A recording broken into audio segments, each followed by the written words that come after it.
What up, guys? Mad Viking.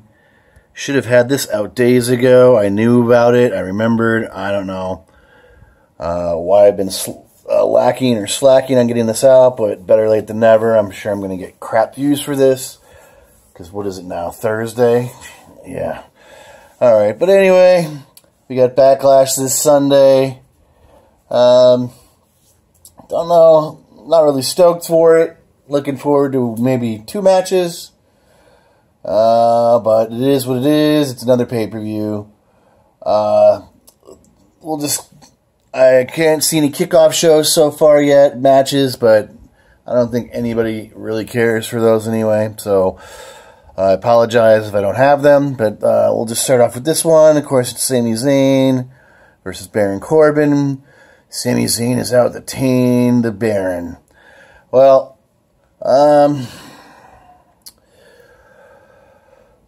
Sami Zayn can wrestle. In my eyes, he can wrestle a lot better than Baron Corbin, but for whatever reason, I haven't seen the Sami Zayn that I know in the ring in quite some time. I think the WWE's already reduced his moveset quite a bit. Baron Corbin was supposed to be having the push of his life or whatever since he won the Andre the Giant Memorial Tournament, but out of that push, what's happened in this push? Still absolutely nothing. He gets put on pay-per-views, but he doesn't win anything really. Well, that's not true. He's won some feuds, but he hasn't won anything substantial. To honest to God truth, I don't even know where this feud's coming from. I guess I fast forward a lot during Raw because I don't even remember these guys crossing paths. So I really don't have a clue right now. But I'm going to probably say that Baron Corbin's going to come out the winner. I don't know. Sorry for that. I don't know what it is. I think the WWE is souring on Sami Zayn already, and I don't know why. Like I said, I think he's a better wrestler than Corbin. Corbin just hasn't shown me enough to where I should say he's an impressive wrestler. He's got a look, he's got a height, and I think that's really all that's pushing him right now. But, like I said, I'm going to choose Corbin unless this turns into a feud and they keep going. But I can't see Sami Zayn just walking out on a clean victory. This, in my eyes, has me kind of excited because it's 2 Wyatt family members fighting. But they book Eric Rowan so horrible. He's basically just like a bumbling goof at this point. He can't beat anybody up. Except for when he has an actual match. He can jump you and beat you up. But if you have a match with him, he just gets his ass handed to him. And they were doing that with Luke Harper for a while too. Until Rowan got hurt and until Luke started actually having singles matches. And he was getting over. It was like they were just wasting these 2 guys. I still kind of wish the Wyatt family was together. Like I said, I saw so much potential in that group. Even with Braun, I'm like, Braun joined the group and they never did anything special. It was just weird. They were just together for a little bit. But I'm sure they'll get back together at some point. The WWE seems to be in love with breaking them up and getting them back together. But this match... really, Eric Rowan is just coming back from injury. I shouldn't say just, but he's been back about a month. What's he done? He needs to have a decent run here, starting off. Hell, these 2 should be feuding for a while. It can be like their Kane and Undertaker type thing, you know, if the WWE keeps them both around for a while. I mean, someone's got to win, someone's got to lose. And that means even if, say, Luke Harper's the Undertaker in this case, and Rowan's Kane. Kane still beats the Undertaker from time to time. So, you know, I would like to see Eric Rowan win. I know Luke Harper has a better moveset. He's actually a little bit more physical in the ring. But they're both 2 big guys. And that's how the WWE is going to book them. Big guys. They're going to have big guy matches. Like I said, though, Eric Rowan has just come back. He's got a new look. Kind of a new gimmick. They can extend this feud for more than a pay-per-view, and that's what it all really seems that it is. They had a match on SmackDown, and that's turned into a pay-per-view match? Unless I've missed something. So, like I said, I would enjoy seeing this go on a little bit longer than what it has, and actually be a feud with some longevity. And if that happens, in my eyes, it would start off with Eric Rowan beating Luke Harper, and that's going to be my pick. We got a tag team match here. It's Becky Lynch, Charlotte, Naomi versus the Welcoming Committee. Now, is it just me, or was anybody else hoping that Becky Lynch actually joined the Welcoming Committee? I mean, it made total sense. Charlotte was a huge thorn in her side, kicked her ass, made fun of her for a better part of a year, and then she got drafted to SmackDown and became Women's Champion. A couple months later, Charlotte comes over, and they're just best friends again. They're BFFs. It didn't make any sense, storyline standpoint whatsoever. But like I said, when she was shaking hands with the Welcoming Committee, I thought it was actually kind of cool. It didn't, in my eyes, it didn't turn Becky Lynch heel. To me, it was like a face group almost, even though I guess can say Tamina's never been a face, and neither has, I guess, so far Carmella. But Natalie goes back and forth, Natalia. I thought it was going to be an actually cool little thing, because there's more chicks on the way. I mean, I don't know, Mickie James is on Raw now. But there are more women coming. So, it's not like they would have just destroyed the women's division in SmackDown if they didn't, if Becky Lynch didn't join this group. But, whatever. I was disappointed. If the Welcoming Committee is going to be taken seriously at all, they have to win this match. They've just formed, a month ago. They've never done anything as a group. This is their first group setting. Or unless, like I said, and I haven't said it yet, unless Charlotte turns on the group just to start a feud with Naomi to get the belt, and that helps the Welcoming Committee win, even though it really wouldn't do them any good that way. But the Welcoming Committee, if they're going to be any sort of threat, any sort of thing on SmackDown, they've got to win this match. Or they lose this match and they do some really heelish crap and they beat the shit out of all those girls at the very end. And if this was like the Attitude Era, even bloody one or two of them. That's how I would book it. If they're making this faction, they have to be something. They can't just be a jobber faction that loses to these three other chicks all the time. I don't know if I'm really even booking this paper or predicting this pay-per-view correctly, or I'm just going with how I would book it. But I'm going to say the Welcoming Committee wins. Shinsuke Nakamura versus Dolph Ziggler. This is the match that I want to see, with high hopes that they actually let Dolph Ziggler showcase himself against Nakamura. I think it's fairly obvious to guess here who's winning. It's going to be Shinsuke Nakamura, unless Dolph does some dastardly deed and gets disqualified or something like that. I would like to see this go on for at least another pay-per-view, depending on how well the match goes. If this is just a mail-in match, just because it's on a pay-per-view and they got to fill the card, and it's boring or average, then no. I would say just one and out. But these two guys can deliver. Ziggler, I hope, isn't being held down anymore, even though it still seems that way. But this is a great match for him in my eyes.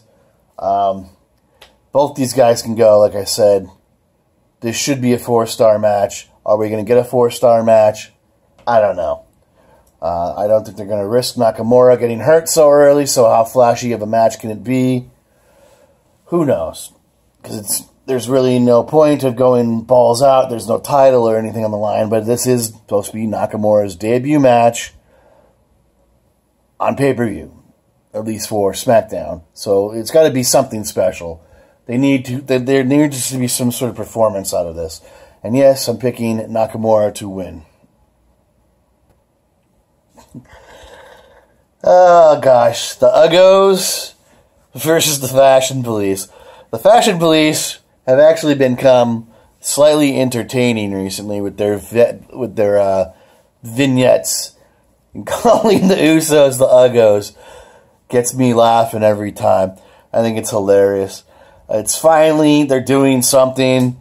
Maybe they're finally getting Fandango and Tyler Breeze out of the doghouse for whatever reason they seem to be in it. But probably not. This is probably just a feeder match for the champions. And they're just cycling them through until the Uggos lose to whoever they want to lose to. I can't see the Fashion Police beating the Usos, but what do I know? But I don't think the Usos are losing titles right now. I think when they do lose them, they're losing them to like America Alpha. Ooh, my bad. I'm yawning. Or possibly the Ascension. The Ascension seems to be slowly crawling out of the depths of hell on the WWE's shit list as well. So, maybe one of those teams here in the future, but Usos are going to win. Let's just hope it's a decent match. I haven't really seen a good tag team match now in a while on a pay-per-view. They just do the same basic thing, isolate some wrestler for 5-10 minutes, beat the crap out of them. That wrestler does the hot tag, and they get the win. And that has been like the staple of almost every pay-per-view tag team match I've watched in the last few months. It's getting stale. But like I said, Usos over the Fashion Police. This match between Kevin Owens and AJ Styles should be another barn burner. This one should be epic. And if it's anything less than epic, I'm going to be thoroughly upset. AJ delivers. Kevin Owens can certainly deliver. But he's been having some pretty safe matches, I would say, recently. It's usually his opponents that take the beating. And in this case, that would be AJ. So, I think this has been set up for AJ to win and become the United States champion. I think it's just so they can keep the momentum on AJ as still kind of a top guy. Even though he's not been pushed down to mid-card, they just have to keep him relatively hot until Orton loses whoever he's losing to. And I don't think Orton's losing anytime soon.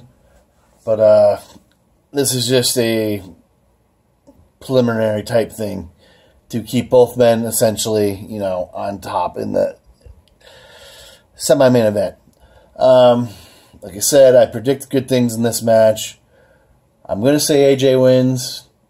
Like I said, I think this has been building towards AJ winning. And, of course, it'll set up a rematch. I don't know if it'll be a rematch on a pay-per-view, but it should.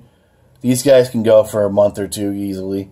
So I'm going to say AJ wins over Kevin Owens. Randy Orton versus Jinder Mahal. What a turnaround for Jinder Mahal. Even though he's in great shape and there are a lot of people are speculating he's doing roids, he's been very vocal about his diet habit or his diets and his workout regime lately. I don't know if I believe him. He's got the watery veins, but he doesn't have the Scott Steiner watery veins. So he might really just be that cut. I don't know. But he's basically getting this push supposedly because of Rusev. This was meant for Rusev before he got hurt and before he got on the poo list by the WWE for cutting his hair without permission. It's kind of been an interesting move, even though the ratings have been down on SmackDown, but the ratings have been deplorable on Raw, so I don't think it has anything to do with Jinder Mahal being pushed. I think it's hilarious when he's got the Bollywood boys or the Sidden brothers now, whatever they're called. Man, do those guys look like hobbits behind Jinder Mahal. I've seen those guys in person. They don't look so tiny, but man, Jinder Mahal must be just a massive dude in real life. Do I see Jinder beating Randy Orton? No. But man, would it be a shock if he did. Especially if maybe the WWE punishes Randy Orton for his recent Twitter spattings, Twitter wars with wrestlers from other companies. Other wrestlers have been punished for doing that. Bray Wyatt in the past, and Randy Orton seemed to have spent the better part of a week feuding with, I don't know, about 5 or 6 different people from Ring of Honor and the Indies. So I haven't read anything about any punishment from that, but you know, Randy Orton does get special treatment. But like I said, it would be mind blowing. They want the WWE does that occasional anything can happen bullshit that they claim. Well, this would be one of those things if Jinder Mahal beat Randy Orton and went on some crazy streak of a run. But I just don't see it happening. Does Jinder deserve it? If it happens, I don't know, maybe. He's, like I said, he's really improved his game and his look, and the WWE will push anybody with a decent look. But, I don't know. I guess it really wouldn't be up to me, but it would be so shocking for me to see him with the world title right now. He's never won anything in the WWE, so the first thing he wins is a heavyweight championship belt would kind of be like a WTF moment. But I'm going to just stick with it. If I'm shocked, I'm shocked. Randy Orton's going to pull off the win. And I don't know. That might be the end of the feud. Who knows? Rusev is supposed to be coming back. He was supposed to come back this last week, but apparently he thought going to a playoff hockey game was more important. So that can't help his WWE career any. But anyway, that's it for now, guys. Sorry I've been slacking on my videos. I've got some unboxings coming. I've got stuff coming in the mail. I've really gotten some good stuff. I've been on an eBay purge. I missed out on a couple of really good items, but I have captured some really great items.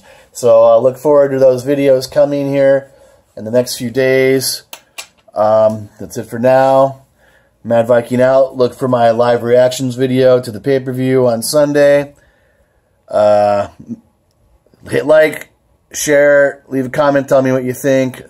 Hit the notifications button if you haven't already done that. Oh yeah, and I am totally aware that I haven't done my giveaway yet. I haven't forgotten. I've had a lot of crap go down in my life in the last few months, and I really, like I said, even my videos are suffering. I will get that. If it's not done this week, I will do it in the next week. I have not forgotten my 250 giveaway. I think I'm up to 270 now, so if I saw that right, 260 or 270. So congrats to the new viewers. I'm doing a big giveaway. You're all a part of it, so look forward to that. That's it for now. Mad Viking out. Peace.